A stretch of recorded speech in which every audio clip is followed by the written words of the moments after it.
안녕하세요. 불빛마당입니다. 오늘은 화분에 꽃들을 심으면서 화분들도 소개해 드리려고 합니다. 제가 심는 야생화분들 가격도 궁금해 하시는 분이 많아서 잠깐 소개하고 지나갈게요.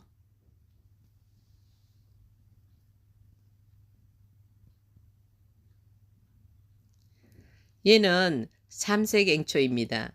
풀모나리아라는 삼색앵초인데 포트 안에 뿌리가 참 튼튼하지요.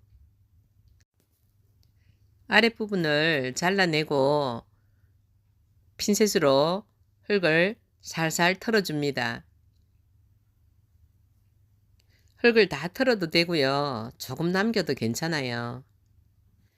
오늘은 꽃과 어울리는 화분도 소개해 드리려고 하는데요.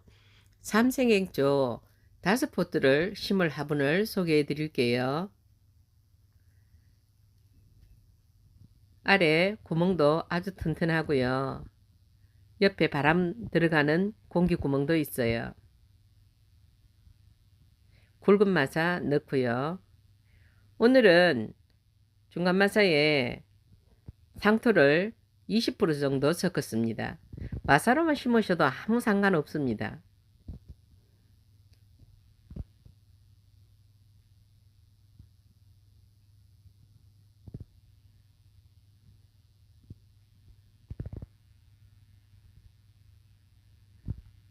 뿌리를 쫙 펼쳐서 자리를 잡아 주시고요.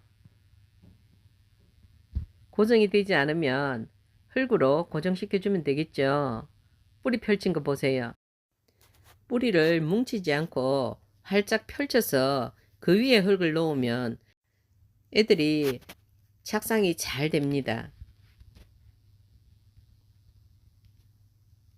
얘들도 성장세가 좋은 아이들이라 꽉 채울 필요는 없을 것 같고요. 뿌리 펼친 거 보이시죠?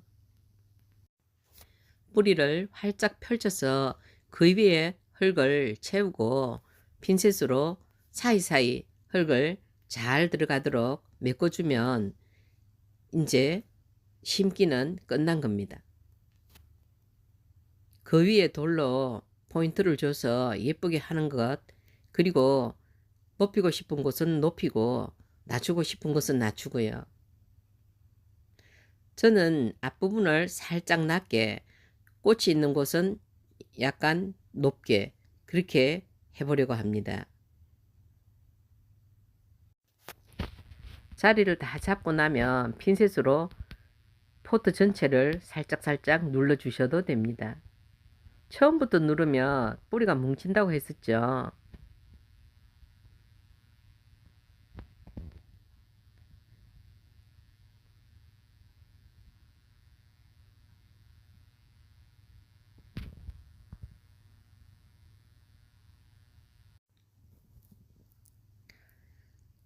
애들이 자리는 잘 잡은 것 같아요.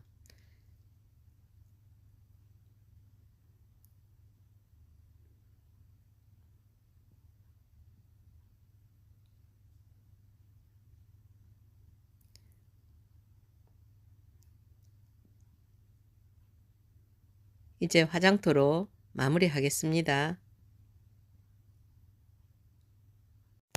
삼색앵초를 심은 화분을 소개해 드리겠습니다. 얘는 야생화를 심기에 적합한 분이에요. 물론 야생화나 벌레잡이 제비꽃이나 다른 걸 심어도 괜찮겠지요. 구멍도 아주 잘 뚫려 있고요.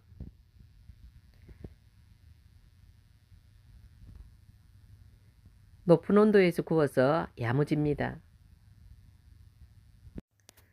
지름이 27이고요. 높이는 7cm입니다. 가격은 23,000원이고요.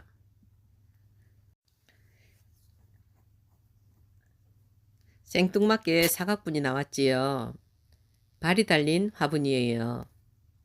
얘들도 적당하게 어울리는 꽃들을 심으면 괜찮을 거예요. 발 달린 애들은 통기성도 좋고요. 색상도 여러 가지이고 가로 세로 높이 모두 10cm입니다. 가격도 10,000원이고요.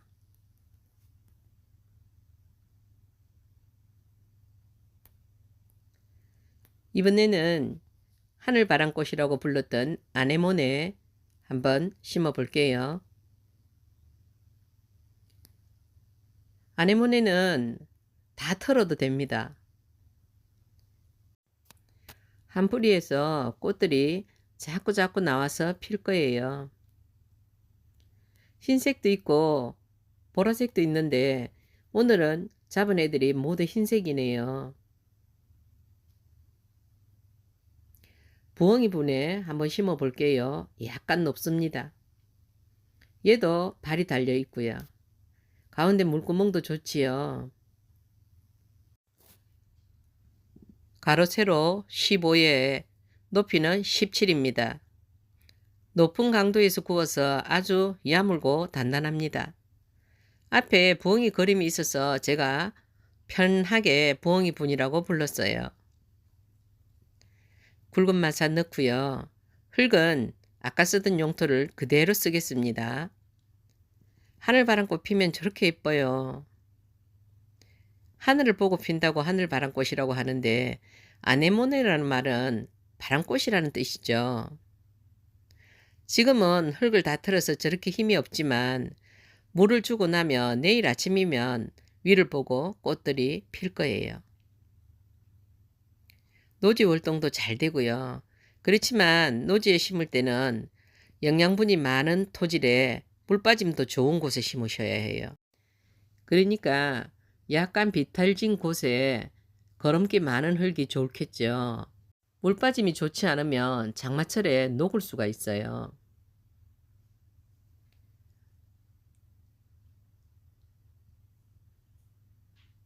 참 꽃 이쁘죠?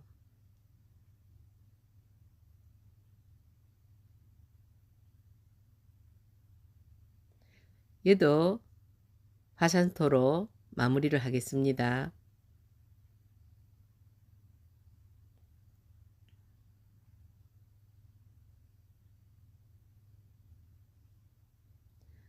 얘는 상록의아리입니다. 뿌리가 아주 튼튼하지요. 꽃들도 조롱조롱 달려 있어요. 얘들은 늘어지는 성질이 있어서 조금 깊은 분에 심으려고 합니다. 이 화분은 트임분이라고 부르겠습니다. 옆에 부분을 일부러 멋을 내기 위해서 갈라지듯이 트게 한 거예요. 아주 자연스럽게 잘 트였지요. 3분의 1 정도 굵은 마사 넣고요. 그 다음에 3분의 1 정도 중간 마사 넣고요. 늘어지는 식물은 안에서 밖을 보고 뻗어나가는 형태로 심어주는 게 보기 좋아요. 마치 한 곳에서 피어나가는 줄기처럼요. 위에서 쳐다봐도 아주 예쁘죠. 서로 부딪히지 않고 마음껏 뻗어나갈 수 있게 해줍니다. 늘어지는 게 너무 길어져서 싫으시면 잘라서 삽목을 하셔도 되고요. 선을 잡아주거나 대를 꽂아서 묶어주셔도 괜찮습니다. 키우고 싶은 방향대로 키우시면 되겠죠. 1, 2주일 지나면 꽃들이 보일 것 같아요.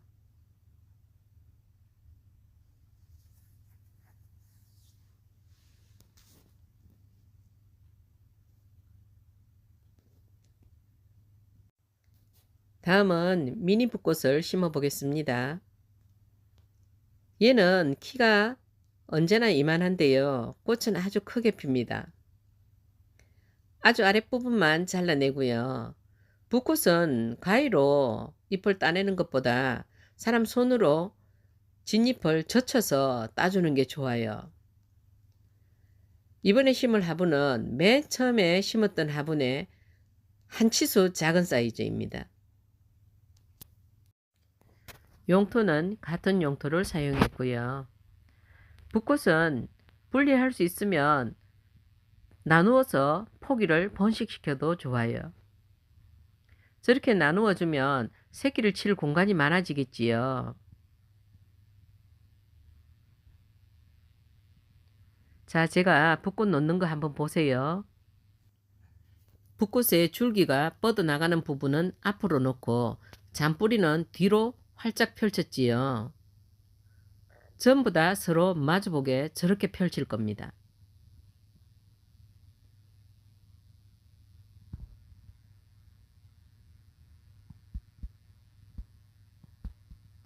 겹겹이 놓더라도 흙을 놓고 다시 놓고 이렇게 뿌리가 안정되게 앉혀주세요.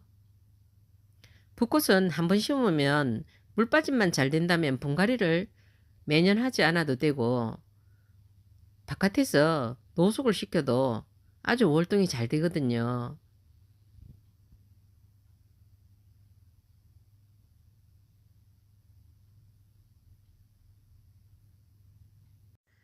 너무 깊은 분에 심어서 여름에 물러지지 않게 조심하는 것, 그리고 진잎이 생기면 가위로 따지 마시고 손으로 한 입 한 입 젖혀서 따주시는 것, 그것만 조심하시면 됩니다. 꽃그름은 완효성 알그름을 얹어주시면 되고요. 다른 꽃들도 마찬가지지만 붓꽃은 보라색 꽃들을 물었을 때부터 꽃이 피기까지 기다리는 마음이 가슴이 두근두근합니다. 꽃이 아주 아름답지요.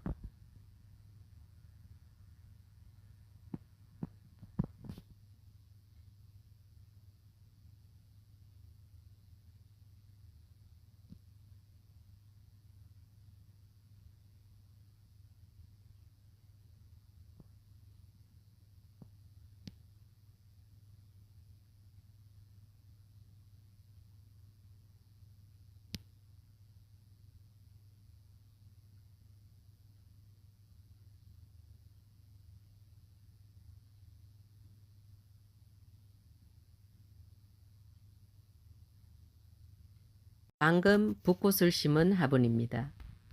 맨 처음에 삼색앵초 심은 화분과 붓꽃 심은 화분이 둘이 이속이에요. 큰애 지름이 27이니까 짐작이 되시죠? 오늘 소개해드린 화분들은 모두 10개씩 있습니다. 화분들도 만들 때마다 모양이 조금씩 달라지니 참고해 주세요. 맨 앞에 보이는 꽃은 복파이치입니다. 오늘은 화분을 소개시켜 드리기 위해서 꽃들을 심었는데요. 새 화분에 새 꽃을 심을 때의 기분은 아이들에게 새 옷을 입혀보는 것처럼 마음이 흐뭇합니다. 화분이 필요하신 분들은 문자 주세요. 시청해 주셔서 감사합니다.